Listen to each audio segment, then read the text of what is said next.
Have you ever watched BattleBots on TV and wondered what it would be like to be able to control your own robot as you put it up against another to see who would come out victorious?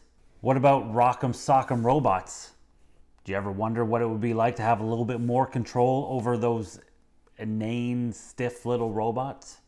Well, now you don't have to wonder, because I present to you Bots Up. Welcome to the Thunderdome. Hey everyone, what's going on? Neil here from Busy Dad's Board Gaming, where I hope to help you connect face to face with your family and friends through board games. If you're new here, make sure to click that subscribe button and check below in the doobly-doo for information pertaining to this video. So, let's jump right into it.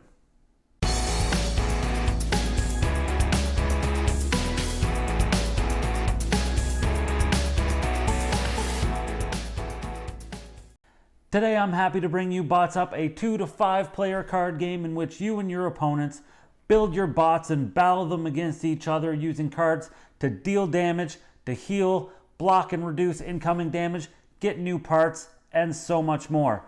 And just have fun overall, really, because, at the end of the day, that's what I'm all about. It was designed by two lovely people over in the UK, Matt and Rosie. And if you're watching this video around the time it is published, you should know that Bots Up has a Kickstarter campaign starting on September 15th, 2020. So head on over there and show them some love, support the campaign, and get this awesome game in your own hands. Which leads me to my next point. I received my copy of Bots Up well before the Kickstarter campaign, and although there have been some design changes, the overall how to play remains the same. So sit back, relax, and let's learn how to play. In order to win Bots Up, you just need to be the last bot standing, even if all you're left with is a scraggly arm and a busted leg. Setup for Bots Up is incredibly quick and easy, so let's get right into it. First, you'll separate the bot parts cards into their 4 groups: heads, bodies, arms, and legs. You'll notice here that on the back of my cards, it just reads bot parts. However, in the finished game, each back tells you exactly what the part is, so it's easier to separate them into stacks. You can see from the picture here what I mean. You can then go ahead and give each of these a shuffle and place them in the center of the table in reach of all the players. You'll also grab the power play cards as well as the battle cards, give those a shuffle as well, and then place them in the center of the table near the bot parts cards. You can also take the health counters at this point and put them somewhere on the table in reach of all the players. Next, each player will be dealt 1 head, 1 body, 2 arms, and 2 legs to build your bot. At this point, you have a chance to stick or swap, meaning that if you want, you can swap up to 2 parts cards with the central decks. So you might want to swap your weaker parts in hopes to get something better. Parts that are swapped get discarded to a discard pile. So in this case, I think I'm going to swap these 2 legs for this player. Go ahead and discard those, as well as a leg and an arm on this player. And let's see what we end up with. Okay, definitely a little bit better here. And also a little bit better here. So not bad. Then you'll have an optional round of tuning where you can take 2 health counters equaling a total of 7 to increase or decrease the amount of health on your bot parts. So for instance, I think for this bot, I'm going to decrease his leg to 1, but increase his head to 6. And for the other bot, I will decrease this leg to 1 as well, but increase his arm to 6. Weakening some parts, but strengthening others. Next, you're going to want something to do battle with, so deal out 4 battle cards to each player. The player with the lowest head goes first. In the case of ties, you can just choose someone at random. have a dance-off, rock, paper, scissors, whatever. But that's it. Setup is complete. Now onwards to battle. Throw bots up, you'll find 3 different types of cards. There are action cards, anytime cards, and instant cards. These cards are indicated by their color as well as the actual text written on the top left corner of them. On your turn, you can play 2 action cards and any amount of anytime cards. Action cards have effects like do X amounts of damage to a single or multiple bot parts, including your own, move a health counter to another bot part, draw and play a power play card, discard and draw new cards, draw and place a new bot part, and there are many more beyond the 5 that you see here. As for anytime cards, as I mentioned, you can play any number of these as you want and can, and they can also be played during any player's turns. Anytime cards have effects like increase the damage dealt by X amount, decrease the damage by X amount, or completely deny the effects of a card. And finally, there are instant cards. You have to play these immediately.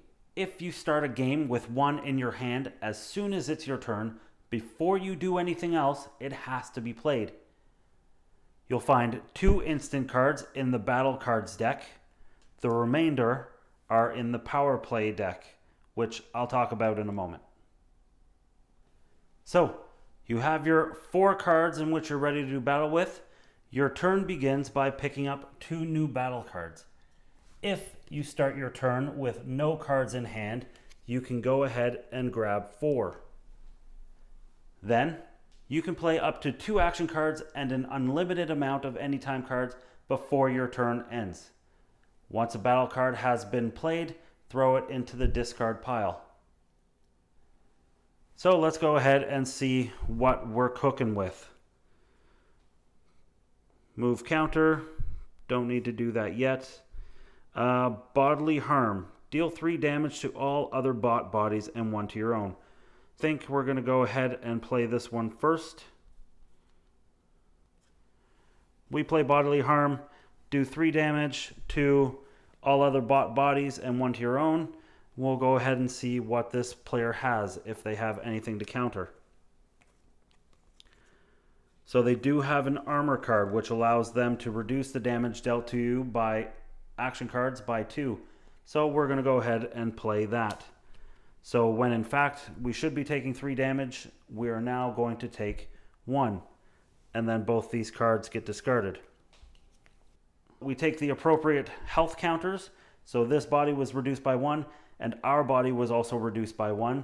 They will be at 3 each. The first player could then go ahead and play their second action card. However, before we do that, I want to talk about the health counters. When you would take any amount of damage, like we just did, to a bot part or multiple parts for that matter, you go ahead and grab the health counter to reduce your bot part to the correct amount of health. If my opponent were to play a lag explosion card, dealing 3 damage to all other bot lags and 1 to their own, I would then take the appropriate health counter from the pool and then adjust my lag health accordingly. The health of this lag would be reduced to 1, whereas this would be destroyed. When a part gets destroyed, you flip it over. The only way to fix a broken bot part is by drawing the Recover Power Play card, which allows you to revive 1 destroyed bot part, or if you play a Spare Parts battle card and you draw a new lag. For my second action card, I'm actually going to play a Spare Parts card. That gets discarded, and then we can draw either a new head, body, arm, or leg. Since this leg is looking pretty weak right now, I'm going to go ahead and take my chances at a new leg, and I'll replace this leg, discarding the health counter along with it, with the new leg. And there you have it. First player has finished their first turn. We can then move on to the second player, and then play would continue back and forth or clockwise depending on how many players until there is one bot left standing. Last thing I want to talk about are the power play cards. The power play deck contains powerful game-changing cards. The effects on these cards can be good or bad for the player who plays it. Be wary of drawing power play cards because you never know what you're going to get. And that is pretty much it. Players continue drawing cards back and forth as play goes around the table until all but one bot has been completely destroyed.